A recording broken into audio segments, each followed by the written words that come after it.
сіздің миссияңыз қандай? Кроме от родителей независимости, они могут заработать товарный бизнеспен. Енді ФБС бойынша жаңа кірген поставщикқа қандай табысқа шықса болады, қандай мөлшерде примерно? Оқшым өзінде бір айдың ішінде 14-13 миллион жасады.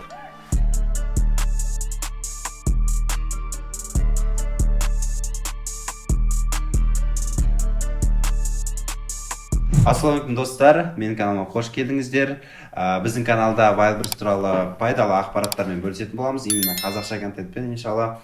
Енді бүгін бізде қонақта Абілхан аға. Абілхан аға бұл именно Wildberries'тан, Amazon'дан, Amazon'дағы номер 1 регистратор.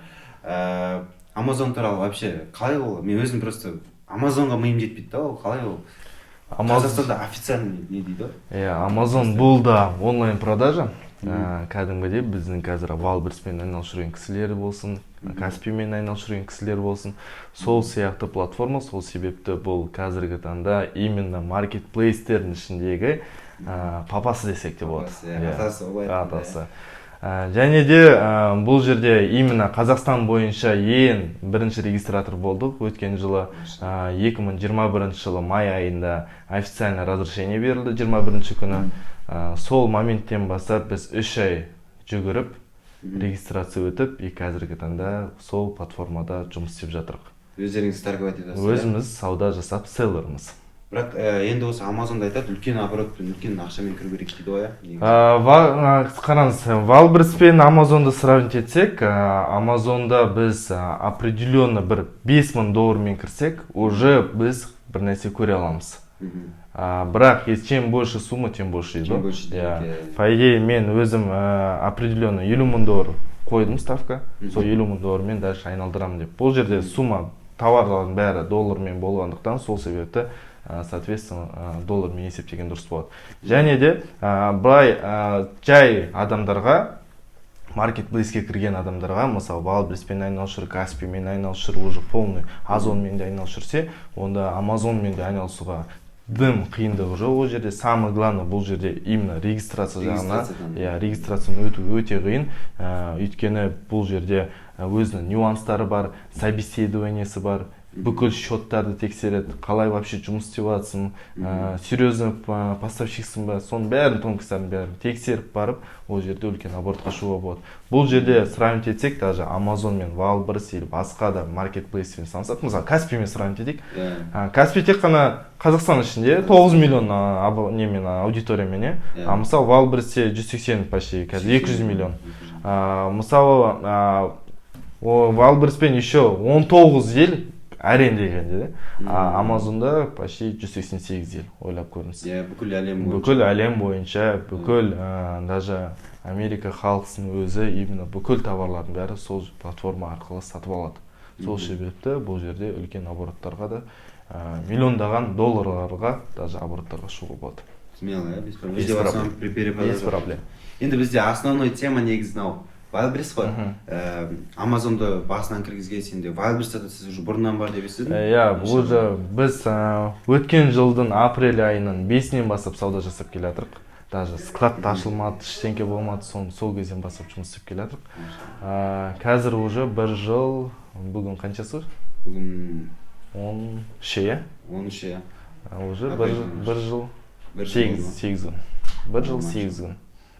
Бізде менің кіргеніме именно жарты жыл болды, ровно жарты жыл болды. Иншалла осы бірінші осы сіз кіргенсіздер, сіздер түсіріп бастадыңыздар, содан қарап, иншалла біз үйренген жассыздармыз ғой, иншалла қараңыздар. Енді қараңыздар, мен сізден любой интервьюға адам шақырған кезде бірінші оның табысын сұрайды. Мен сізден оборотыңыз қанша деген сияқты да, бірақ мен бірінші ол маған қатты қызық емес негізі. Бірінші ретінде уже командаңыздың өзі көрсетіп тұр қандай дәрежеде жүргеніңізді. Бірінші сұрағым, сіздің миссияңыз қандай? Вообще өзіңіздің адамның өзінің позициясы болады, миссиясы болады. Сол өзіңіздің миссияңыз туралы айтып кетсеңіз. Бірінші миссия бұл жерде независимость. Финансовый, вообще независимость. Екіншіден қойған мақсаттарыма ойланбай жету. Үшіншіден бұл жерде екіншісі қойған мақсаттарым бұның ішіне даже семьяда кіреді, бүкіл нәрселер. Және де қазіргі таңда өзімнің кішкентайым бар. Сол себепті бұл жерде бүкіл жұмыстардың бәрі осы семья үшін ғой. Дұрыс айтасыз, бағана еще продюсеріңізбен сөйлестім. Ол кісі айтып қалды осылай біздің позициялардың бірі ол жастарға жастарға ол оның ішіне жастарға да кіреді. Өйткені қазіргі таңда мысалы мен командамның өзінде қазір уже 58 адам жұмыс істейді. Соның ішінде 30-40% студенттер. Өйткені біз неге студенттерді аламыз? По идее, мы могли бы уже опытный сотрудниктерді алуға вот, но студенттерді алып жатырық, которые жизни стремление бар ғой уже. Сондай кісілерді аламыз. Өйткені және де бұл жерде жастардың несін бұзып алмау. Мысалы қазір студенттер көбісі не істеп кетті?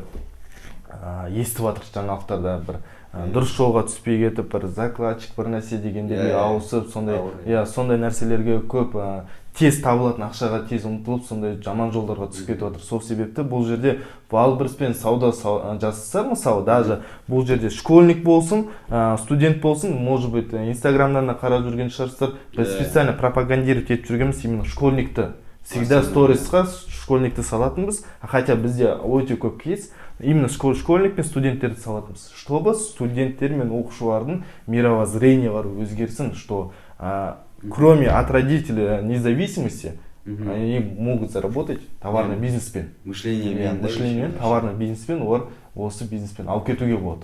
Бағана таксистерге қарағанда осы жұмыс қайда мысалы бүйтіп қарасаңыз? Конечно. Қайда не ғой? Күшті ғой негізі бүйтіп қарасаңыз. Енді именно сіздің Вайлдберрисқа кіру тарихыңызда қысқаша айтып кетсеңіз сол туралы. Қысқа тарихымды айтып өтейін. Мен өзім қазіргі таңда осы уақытқа дейін де қазіргі таңда да айналысып жүрмін. Ювелирный магазин және антикварный магазинмен айналысып жүрмін. Бізде магазиндер бар Рикс гостиницада және интерконтинентальда. Сол жерде біз антикварный магазинде айналысқан кезде мен исторический заттар, картина, исторический заттардың бәрін осы интернет арқылы іздейтінмін. Күнделікті өзім отырып алып, анализ жасап, бәрі сайттардан. И содан кейін Sotheby's, Christie's, Bonhams деген аукционный дамалар бар. Сол дамалар арқылы мен сол аукциондарға қатысатынбыз. И сол аукцион арқылы біз товарларды сатып алып, Қазақстанға алып келетінбіз. И Қазақстаннан ары қарай сататынбыз. И бір моментте ойлап отырын, келіншегім өзі сол моментте өзі офлайн магазин киім сататын. Гранд парк және қазіргі таңда Гранд паркта и неде Қонаева, Гумда. Сол точкаларда киім сатып жүреді. И сол кезде мен ойыма туындайды, неге мен сол антикварный заттарды қайттан шетелге сата алмаймын депші. И сөйтіп анализ жасап жүріп, әйелімде eBay-ға кірейік дейді. Содан кейін eBay-ға кіріп, несеп анализ жасадық, регистрация жасадық. И ол кезде өзінің планкасы бар да, өзінің этаптары бар.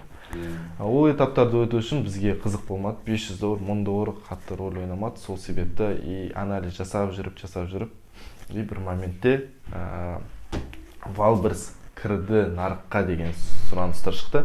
И Валберс кірген кезде біз, мен ол кезде антикварный сатпаймын ғой жерде. Әйелім как раз киіммен айналысып жүрді, регистрация жасадық полноценно, полностью. И содан кейін бірінші товарымызды киіммен айналысып, сондай бірақ шын айтайын, Қазақстанда ол кезде айналысатын адамдар өте аз болды. Сол себепті бұл жерде даже бір моменттер болды, мысалы, остаток товарларды өзіңіз айналысасыз ғой. Стокпен қиналып қалдым, мысалы, мен оны білмеймін да, мысалы, Excel-мен қалай количествосын, элементарын. Соны өзім естіп, сол моменттерде қиналып, и содан кейін қандай штрих-кодтар, қандай баркодтар, қандай этикетка жабыстыру, соның бәрі вопросы туындап, и ары қарай на практике үйреніп. Бізде основном знание көбісі практика ретінде, және де қазіргі таңда бізде партнер бар Москвада, сол кісілердің арқасында тоже. Машалла. Енді қазір Вайлдберристің болашағы бәрі көріп отыр. Өте қарқынды дамып отыр. Білетіндеріңізде Вайлдберристің 200 000 точкасы бар дейді Россияда. ФЗ-лар шығып, выдача заказа. Именно Қазақстанға кіру қарқындылығы өте қатты дамып отыр. Мысалы, пример ретінде айтсақ та болады. Мысалы, октябрь айында 6 точка болды Алматы, ПВЗ. 6 точка болды. Қазірдің өзінде 60-ға жуық. 63 точка ма, уже масқара. Сол сияқты, мысалы, 4 айдың ішінде уже почти 1000%-ке. 1000%-ке. Ол деген масқара ғой. Енді ең бір үлкен операционный сұрақтарды қояйын, андай. Қазір кез келген адамдар мысалы сұрайды да, менен де мысалы блогымнан кіріп сұрайды, осылайша үйретші, анау істеші, мынау істеші деп. И ол адамдар қазір запрос именно Wildberriesқа оқуға өте қатты көтеріліп кетті да. Бірақ көбісі ойлайды, ақшаны тез табу жолы деп Wildberries. Сол туралы не айтасыз? Бұл жерде айтып өтейін, көбісі даже интернетте пропагандировать етіп жүр ғой, тез тауып аласың ақшаны и так далее депші. Бірақ точнее жақындасақ, бұл жерде товарный бизнес болғандықтан, товарға адамдар қанша ақша салады, соның үстіне көрген маржасы солардың пайдасы. Түсінікті ғой? Бұл жерде бір қандай да бір лохотрон или бір пирамида сияқты не емес, лотерея сияқты емес, мысалы сразу салдым, сразу алдым деген ақша жоқ бұл жерде. Мысалы 1000 теңге салдым, 10 000 теңге шығарып алдым деген сразу екі күнде ондай момент жоқ. Сол себепті бұл жерде товар, қанша товарға салынады ақша, соған байланысты. Мысалы 100 000 теңге товарға салынды ма, оны сатады, үстіне маржа қосып, по-разному один к одному қосады кейбіреулері. Мысалы, примерно скажем, 100-ге один к одному қосып, 100 000 теңге салды ма, бүкіл расходтарын мен не істегенде таза бірдегі бір қосын. 200 000 шығады. Сол 200 000-ды бәрі айтсам, 200 000-ды қайттан сөйтіп оборотқа шығуға болады. Жайлап. Любой бизнеста. Любой бизнеста, иә. Сол себепті көп моменттер бар. Мысалы, елдердің бәрі ойлайды қазір, қазір сабақты оқып аламыз, или бір нәрсе үйреніп аламыз, и сразу үлкен оборотқа шығып кетеміз деп. Но тем не менее, бұл жерде айтайын, әр адам, любой кісі бұл бизнес алып кете алады. Принципе, мысалы, бізде 13 жастағы оқушы да бар, и және де 57 жастағы кісі де бар. Мен мына жерде бағана жүріп көріп отырмын да, неше түрлі кісілер кездесіп отыр. Біреуі үлкен апалар кездесіп отыр, кішкентай балалар жүр. Бәрі оқып отыр да, бұл жерде өте күшті үлес қосып отыр. Қазақстанның экономикасы бағана безработницаның саны не істеп жатыр, қысқартып жатыр енді, альхамдулилля. Қазіргі таңда уже 1830 оқушы. Машалла. 1830 оқушы. И бұл жерде қараңыз, 13 жастағы бала мамасынан көмектесіп 5-6 миллион теңге тауып жүр. Мысалы, мен 13 жасымда асық ойнап жүрдім ауылда, шын айтайын. Ол деген. Мысалы, бұл бала уже болатын бала болғаннан дегендіктен, мысалы, уже бір 16 жасқа толған кезде уже білетті немен айналысуға болатын. От родителей независимость болатын, уже самостоятельно болып кете алатын. Уже мировоззрение, уже точкасын қойып алады, уже цель қояды, осындай цельге жетем деген. Сол себепті, мысалы, біз сабақ бітіреміз, қазір универге түсу, сабақты оқу деген анандай адаптация қойып тастағанда, миымызға құйып тастаған сабақтан кешікпеу не істемеу. Уже ол бала уже бизнесте жүр да. Сол себепті сондай преимуществосы бар. Вообще күшті тема былай айтқанда. Енді тағы бір сұрақ, мен өзім инстаграмым бар, инстаграмды тіркеліп кетсеңіздер болады. Сол жерде мен опрос жүргізген болатынмын. Осылай Әбілхан ағамен кездесейін деп жатырмын. Өте мықты бағана Қазақстанда даже былай айтқанда астардың бірі. И соларға сұрақ қойыңыздар деген, сол сұрақтардың бірі, ең часто задаваемый дейді ғой, былай айтқанда выплата жағынан. Именно Wildberries'та выплата жағынан сұрақ беріңізші дейді да. Қалай ол? Денис Король деген кім ба деп. Неге оны автоматизация жасамайды? Егер рублевый счетты оны біреуге тіркеп, оны бір ай, 2 ай күту керек деген сияқты. Ол жағын вообще не айтасыз ол туралы? Бұл жерде қараңыз, сравнить етсек, мысалы, барлығы зависит бірінші поступление ақша, қазіргі таңда Денис Король деген кісі бар. Естігенде шығарсыз, өзіңіз де білесіз. Бұл кісі, мысалы, қазір өткенде Москваға да барып келдім, бұл тараптан да сөйлестім, Калидинов складында да болдым, головный офистарында да. Король мекен сол? Ол жерде қараңыздар, Денис Король дегеніміз, ол пункт, мысалы, даже адрес жазып тұрады, Республика Беларусь, там бір нәрсе, улица Берутская, бір нәрсе деп тұрады. Сол адрес, по идее, ПВЗ. Олардың офистары да емес, дистанционно. Олар скрывать етеді дейді ғой сондай отыратын жерлерін. Отыратын жерлерін вообще скрывать етіледі. Және де олардың головный офистары Калидинның ішінде, ойлап көріңіз. Калидинов складтың ішінде ғой. Ол, да? Калидинов складтың ішінде 26 000 сотрудник жұмыс істейді. Насчет выплатаға келсек, бұл жерде Wildberries'тің тарапынан внутри рынка без перебой, ешқандай проблем жоқ. Ешқандай нюанстар да жоқ, ешқандай моментально каждый апта сайын ақшаларын алып отыр. Ол Россиядағы. Россиядағы. Өйткені внутреннее перечисление ақша. Мысалы, Каспиймен айналысып жүрген кісілерде тоже выплатаға не зарекание жоқ, өйткені қолына клиент 1-2 күн ішінде жетеді и сразу моментально ақшасын түсіріп береді. То же самое Валберс внутри России өте жақсы жұмыс істеп отыр. Қазіргі таңда Россия именно бірінші очередь Белоруссияға доступ берді, содан Қазақстанға берілді ғой. Белоруссия ашқан кезде Денис Корольді сол жерге как именно тіркеу үшін А1С-ке базаға тіркеу үшін сол кісіні қойып қойған. Ол кісіні не үшін қойды? Өйткені через счет сумма транзит арқылы өткендіктен. Транзитный счет арқылы өткендіктен ол бір банктен екінші банкқа барады, екінші банктан пока түсем дегенше сол жерде одобрение беріп отыру керек. Сол себепті бізде Қазақстанда поставщиктер өткен жылы апрель айынан бастап кіргенімен осы буквально ноябрьға дейін өте аз количество саудамен айналысатын адамдар. Осы ноябрьден бастап қазіргі таңға дейін объем мысалы жестко өсіп кетті. Мысалы Алматы қаласының өзінде бір 4-5 мыңға жуық шығар уже. Прям мықты өсіп жатыр. 4-5 мыңға жуық адамдар уже сауда жұмыс істеп жатыр. Сол себепті ол кісі Белоруссияға да және Қазақстанға жауап беретін болды. И физически мысалы ноябрьға дейін ешқандай вопрос болмайтын ғой ВПТ-дан бізде. Айналысып жүрген кезде ноябрьға дейін ешқандай вопрос болмайды. Жазамыз, ответ 1 сағат, 2 сағат или 1 сутканың ішінде жауап беретін. Қазіргі таңда жазамыз, ответ кішкене ұзақта болады. Но тем не менее, ол өзінің тарапынан, өзінің несімен, правиласымен толтырып жасылса, ол жауап береді. Тез жауап береді. Көбісі бұл жерде ошибкамен не істеген кезде көбісінде вопростар туындайды. Консультацияға жазылады маған Денис Король уже 3 ай болды жауап бермейді, 4 ай болды жауап бермейді деген, сондай өте көп сұрақтар туындайды. Но хотя біздің оқушыларымызға біз көрсетеміз, қандай именно правиламен не істегенсе, толтырып жазылса, автомат түрде жауап береді. Ол да мысалы физический адам ашады почтасын. 1 миллион сообщений. 1 миллион сообщений. Я ашады неправильный сообщение бар, жауап беріп отырмайды ғой. Сен дұрыс жазбадың, қайтадан дұрыс жазып жібер дейді ғой. Без ответа қалдыра береді. И оқып келеді, дұрыс жазылған неге келеді, и дұрыс қабылдайды, дұрыс жауап береді, и ары қарай сөйтіп бір адам істемейді или бір адам істемейді. Но Қазақстаннан уже бізге бір отдел ашылайын деп отыр. Ертерек ашылса екен арада. Уже ашылады. Но по идее ВПТ жағынан қандай да бір, мен шын айтайын, оқушыларымыз арасында да өзіміз жақтан да бір қиындық көріп жатқан жоқпын. Бұл вопрос тек қана может быть басқа каналдарда, басқа неде сондайларда естимін. Келеді адамдар. Просто вовремя толтырмағанда. Вовремя толтырмайды, и дұрыс толтырмайды. Өзінің несі бар, оның тонкостар бар да. Сол себепті бұл жерде даже команда қосылса, альхамдулилля жақсы болады еді, даже жұмыстың бәрін реттестіріп береді. Но тем не менее, қазіргі ситуацияның өзінде біз ондай қатты қиындық көріп жатқан жоқпыз. Түсінікті. Енді ФБС бойынша жаңа кірген поставщикқа, жаңа кірген студентке деп айтайын ба, кірген адамға қандай табысқа шықса болады, қандай мөлшерде примерно? Қалай ойлайсыз өзіңіздің опытыңыз бойынша?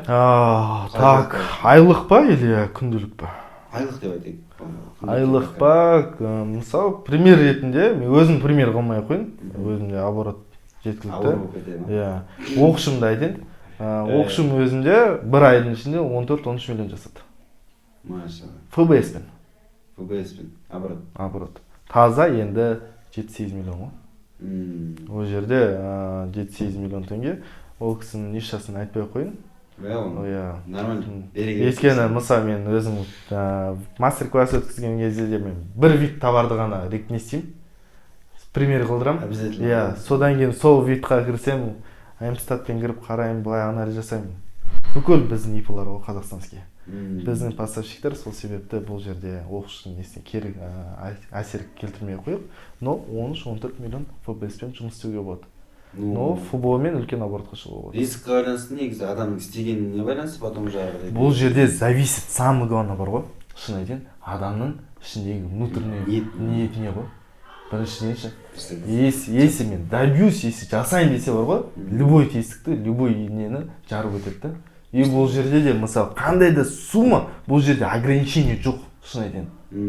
Мысалы, мен осы уақытқа дейін қазіргі таңда, мысалы, 70-80 миллион оборот менде, таза 35-40 миллион теңге табам, но декабрьде 130 миллионға дейін жеткіздім, именно налоговтың алдында. Но сол кезде, мысалы, мен уже не істедім да, 80-90 қазір маған жеткілікті да, по идее. Мен ары қарай стремиться етпедім да. Мен ойладым, уже ары қарай уже.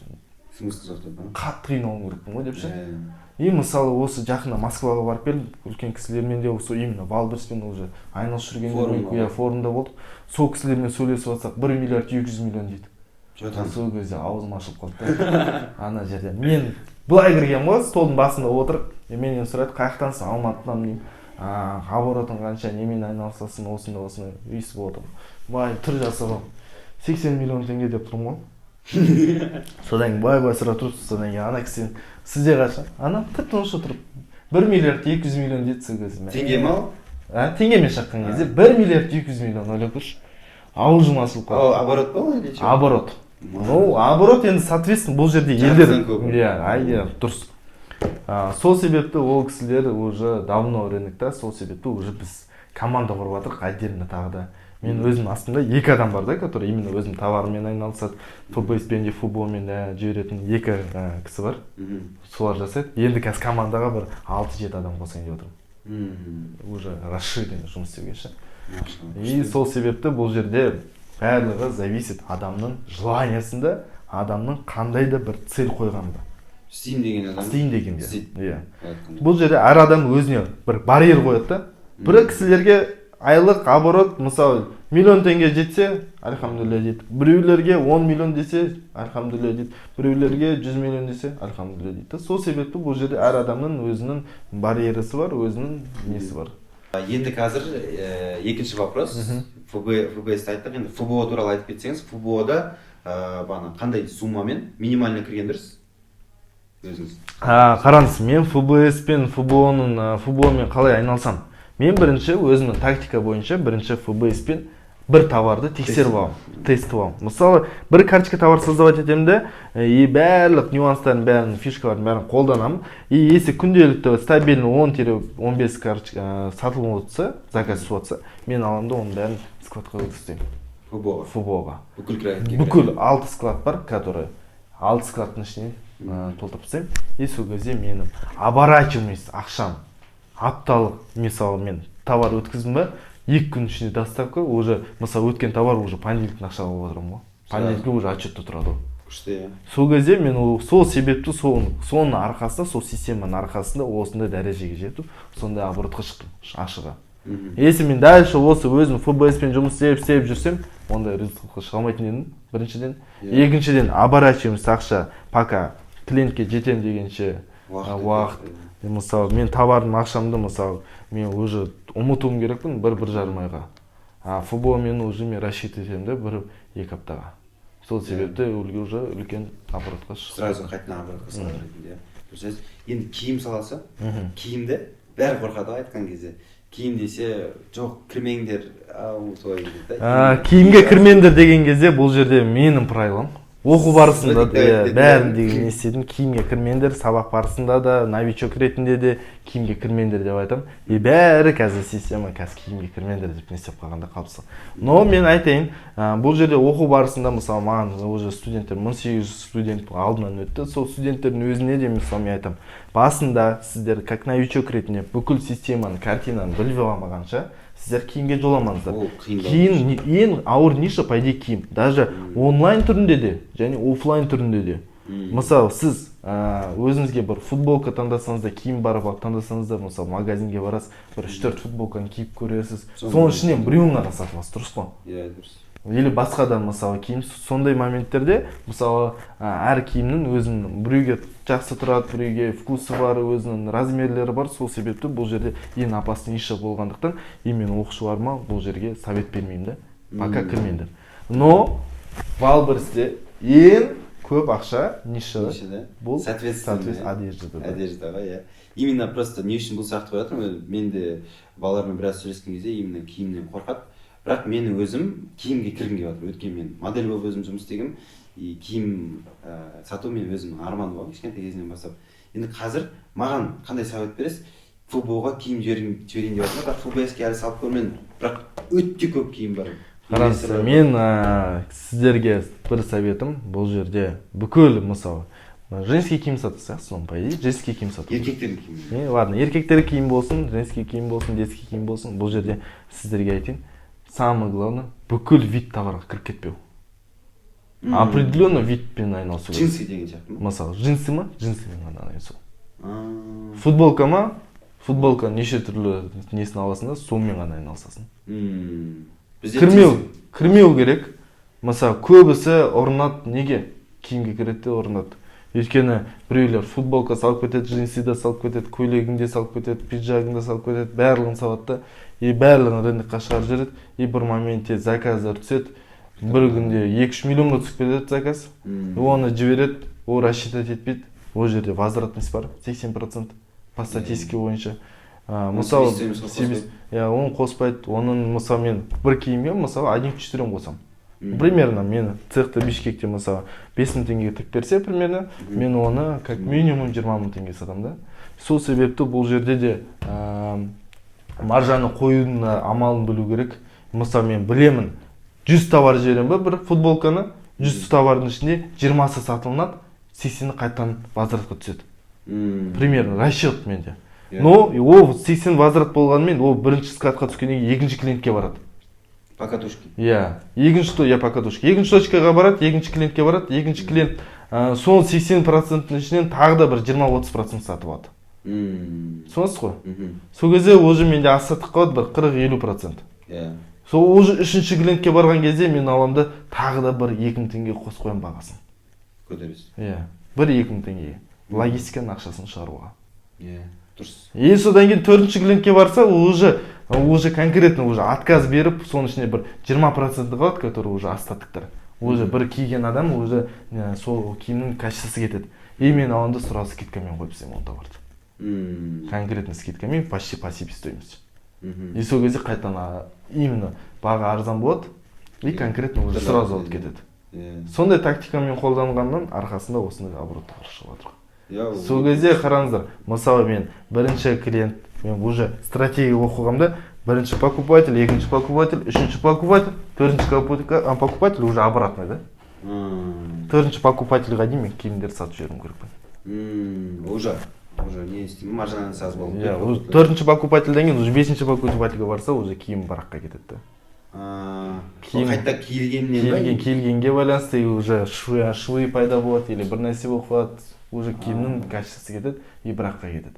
Бесінші покупатель, төртінші покупатель жеткен кезде мен уже стараюсь уже по максимум скидка қойып сатып жіберген. Мен өйткені уже төртінші покупательде бір 15-20% киімдер қалады. Максимум. Мен уже бірінші, екінші, үшінші этаптағы киімдерден уже ол сумманың 4 есе қылып шығарып алғанмын. Сонсыз ғой? Уже мен оны даже бесплатно беріп жүрсем де мен по-любому плюстамын. Футболда продвижение жасайсыз? Футболда продвижение жасаймыз, основном біз самовыкуп. Самовыкуп біз органикамен стартап отырамыз. Бізде московский не бар, бот бар. Мысалы, қазір... МП болсыңыз ба? Жоқ, бізде Крайнов группен бізде бір не бар, бот. Ол бот бүкіл қай қаладан болсын, біздің ключевой сөздер арқылы сатып алады. Мысалы, қазір көбісі қолданады, мынандай системамен, мысалы, бір Москваның қолданады, или бір Қазақстанның бір несімен қолданады, бір адреске ғана жіберіледі. Ол жұмыс істемейді ол. Жұмыс істемейді. Мен карточка товар қоям ба, если мен топта жүрсем, хотя үшінші страницада жүрмін ба, уже органика сақтап отырам. Если мен саудам жақсы болса, мен самовыкуп жасамаймын. Если мен бірінші страницаға шығып, уже оборот ішкен артқа қарай қайтып атам ба, мен самовыкуп ұрамын ғой. Ол кезде мен территория, уже мен қай территорияға байланысты соответственно жасаймын. Самовыкупты, Мысалы, Москва болсын, Питерден болсын, Сахалиннан жасап жүремін, ары жақтан да жасап жүремін. Уже оның бәрі схвачен. ФБС-қа самовыкуп жасауға стоит па, не стоит па? Вообще не стоит, Не стоит. По-любому уақыттан жерде жаман отзыв келеді. Вообще, Ашым, түсіндік полностью именно енді посыл жастарға деген қандай өзіңіздің советіңіз бар? Өзіңіз неше жылсыз? Өзім 94-ші жылғымын. Өзіңіз жасы баяғыда негізі. Енді өзіңіздің кейінгі поколенияға, осы 2000 жылдан арғы балаларға, студенттерге, школьниктарға қандай бір совет бере аласыз именно біздің? Студенттерге, оқушыларға мен өзімде всегда пропагандировать етемін, даже командам өзімде де студенттер көбісі, и және де мен сторисқа да саламын, часто именно школьникті саламын, Ерасыл деген баланы көргенде шығарсыз. Оны часто оны саламын. Неге біз оны саламыз? Бұл жерде цельдің бәрі жастар, сіздерде осы бизнеспен айналыса аласыздар деген мақсатта. Сіздер мысалы ол көбісі жастар ойлайды мысалы мектеп кездегі школьниктің өзі, универде студенттердің өзі бұл бизнеспен айналыса алады, өйткені бұл жерде даже хотя бы чехол сатып үстінен пайда көріп, ақша тауып жүрсе, ол еңбек та. Находныйге дейді көбісі. Если мысалы көбісі мысалы мамаларының или папаларының несіне отырып алады, маменькин сыночектері болады, содан кейін олар бұзылады. Клубқа барып, неге барып, или қазіргі жаңалықтарда часто көремін да, Қайрат Құдайбергенге подписать етіп қойған, ол өзі ана закладчиктердің нелерін салып отырады ғой. Жастар да бәрі, қыз балдар, жас балдар, мен соған шын ауырады, шын.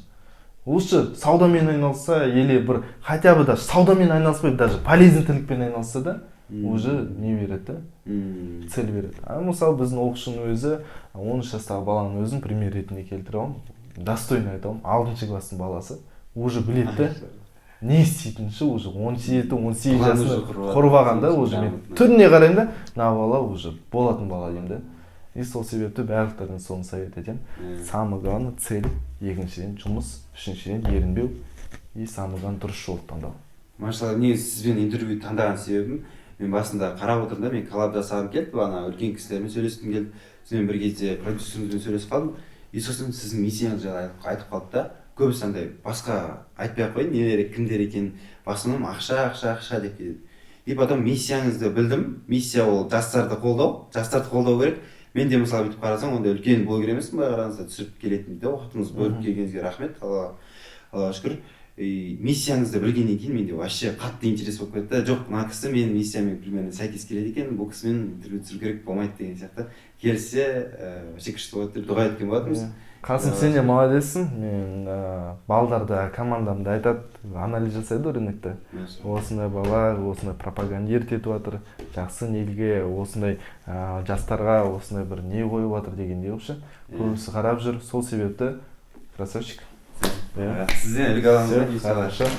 Біздің каналымызда болыңыздар, подписка жасаңыздар. Астында Әбілхан ағамның инстаграм белгілеп қойыңыздар. Қызық сұрақтар болса, басқа бағана обучение туралы не болса да Әбілхан ағаға жазып бере аласыздар.